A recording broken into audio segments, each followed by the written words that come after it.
Cruise news time. And well, Virgin Voyage is not a virgin anymore when it comes to something familiar to cruisers. Also, I need to tell you about the cruise line that is doing humanitarian work on the behest of the U.S. government. Plus, MSC Cruise Line is celebrating the success of their new luxury brand.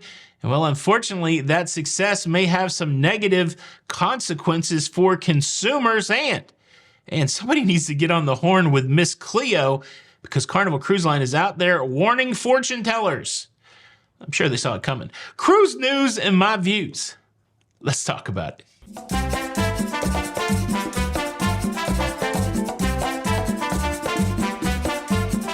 Hey, what's up, everybody? Welcome to Lido, Loca. I'm your host, Tony, here with the latest cruise news and views for your face. For your face on October the 16th, 2023. It's a Monday, y'all. Happy Monday. Let's jump right into the cruise news. Virgin Voyages, for the first time in their history, is dealing with a norovirus outbreak. It was reported that on the latest sailing of the Scarlet Lady that just arrived in Miami, Florida on Friday, that 73 people, 66 passengers, and 7 crew members are inflicted with the norovirus. This is instance number 14 this year of cases breaching the threshold that has to be reported to the CDC, 14 just in 2023.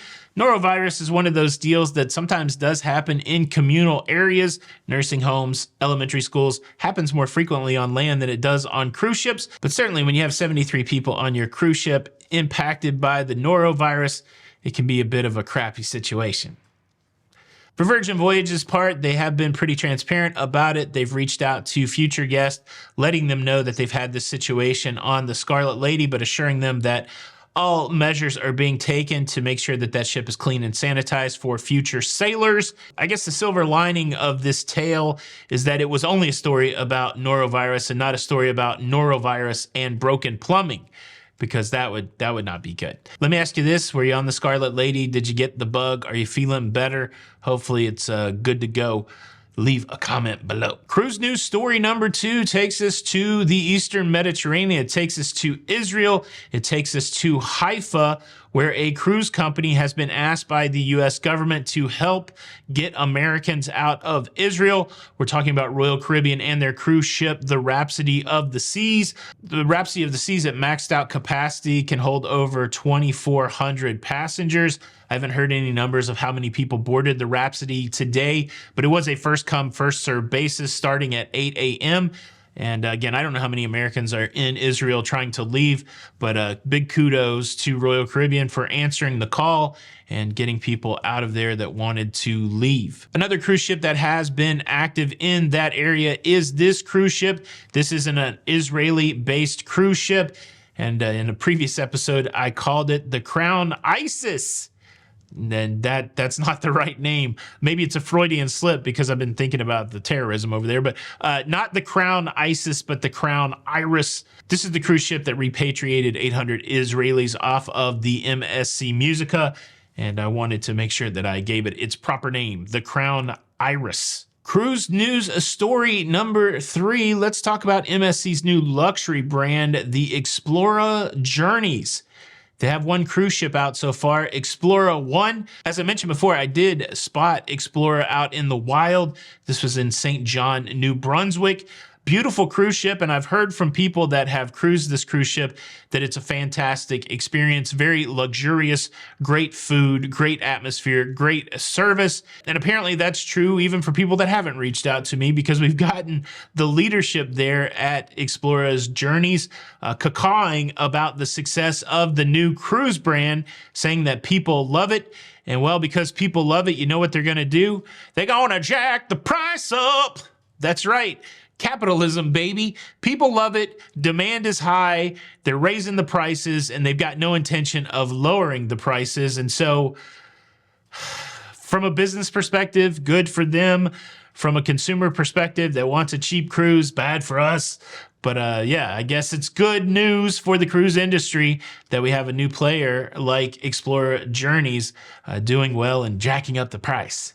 Could you jack up the price for me again? It's going to happen. But there you go. Have you sailed on her? Have you wanted to sail on her? Leave a comment below. Now, before I tell you about what's going on with the fortune tellers on Carnival, I do want to give a shout out to Kath Williams 3218. She was the first person to correctly identify the 3 ports of call I shared at the end of the show yesterday. The first one, I gave a big hint. There was a big sign that had the name of the port. I was surprised that more people didn't guess that one. The ports were Charlottetown. Then I kicked over to some footage of Quebec City. And then I finished it off with some Halifax. Congratulations, Kath Williams. Maybe you're a Kathy. Congratulations, Kathy. And the question is, will you be able to repeat? Will you be the first to identify the 3 cruise ports today?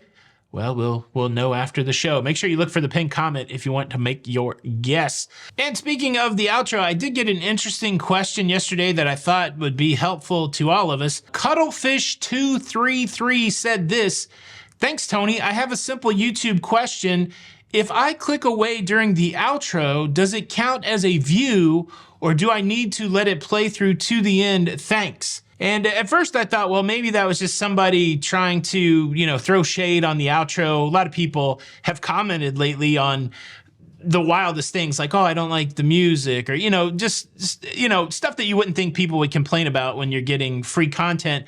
But then I thought, nobody's that big of a jackwagon to try to veil their disgust for the outro music in some sort of simple YouTube question. So I'm taking it as it is, just a simple YouTube question. From what I understand is that if you let the video play 1 second, it counts as a view. Certainly it would be better for me if you would watch the entire video. That's what YouTube is hoping, that you watch the entire video so that they can do all the things that YouTube does. YouTube is essentially a learning platform. They're trying to learn what you're interested in and what you're not interested in, because they want to show you exactly what you would like to see. And so again, it would be good if you indicated to them that you liked watching the show by watching the whole thing, but it doesn't matter. I don't know. I can't tell at the end of the day, but particularly when it comes to this question about whether or not it's a view, I think, again, if you watch it just 1 or 2 seconds, it counts as a view. And please only watch the video if you intend on watching the video. Of course, you might get a couple of minutes into it. It's not your cup of tea, click out, that kind of thing. But I've also heard stories about people putting other people's playlists on play and not actually watching them just because they think it's going to benefit that person. That's unethical. It's bad in the universe. YouTube has a way of finding that out. So please don't do that for anybody. Don't do that for me. Don't do that for anybody, because it's just bad on top of bad. But great question, Cuddlefish233. Keep the questions coming, everybody. I love to talk about this stuff. And yeah. All right, Carnival Cruise Line has found themselves in an interesting situation, a situation where they've run into people that would like to sell their products and sell their services on their cruise. You have authors that have inquired as to whether or not they could sell their books on board, and apparently there's been some folks that dabble in the mystic arts, diviners, tarot readers, soothsayers, palm readers, people that shake chicken bones. I don't know. There's been people like that are saying, hey, when I'm on board, can I sell people a fortune reading? And well, for both of those, the answer is no. No fortune teller, no book author. You can't set up shop on a cruise ship. That would seem obvious. But yeah, sometimes you got to know. And again, I'm surprised that the fortune tellers would ask the question, because they would already know the answer. Am I right? And look, I don't have any mystical powers, but one thing that I can predict is that if you want to stay up to date with everything going on in cruising, that you'll be able to do that by subscribing to this YouTube channel with the notification bell on. It doesn't cost anything. Click subscribe, click notify, always notify, and it'll seem like you're a fortune teller, because you'll know everything that's going on in cruising. Are you ready to guess the 3 cruise ports for today? Give it a shot. Here you go.